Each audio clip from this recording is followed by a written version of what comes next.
Sa number 10,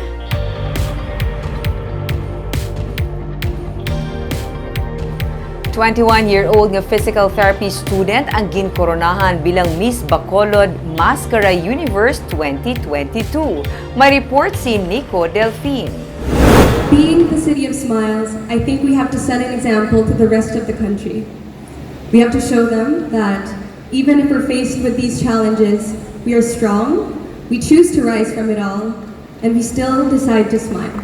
And for that, I'm so thankful to be standing here as a Bacolod nun. Thank you.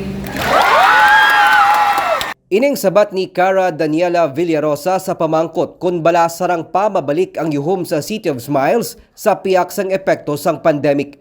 Gani napasang korona kay Cara bilang Miss Bacolod Masskara Universe 2022. Ang 21-year-old nga physical therapy student nalipay kaganda para magtiglawas sa natalana nga Miss Universe Philippines beauty pageant.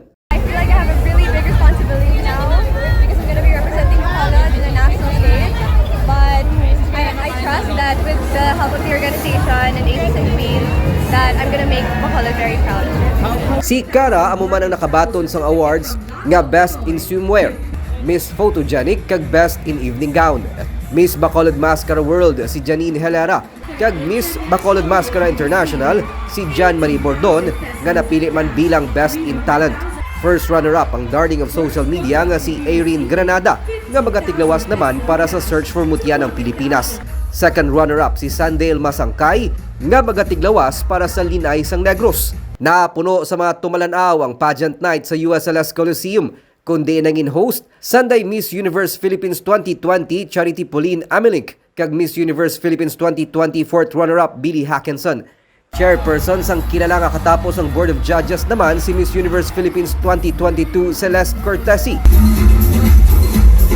Nagkalain-lain ang nangin reaksyon sa mga tumalanaw sa performance ng rising star nga si Kylie Chari kag singer nga si Zach Tabuldo.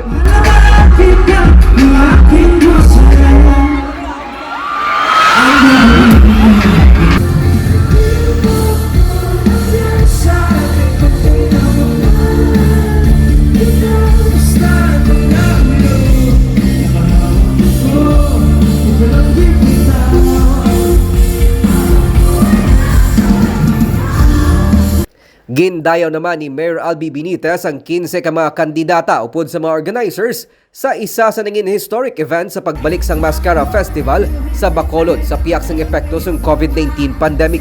Damo sila ang training na ginagyan, damo sila practice na ginagyan para makahatag sa isang matahong na Miss Bacolod Masskara.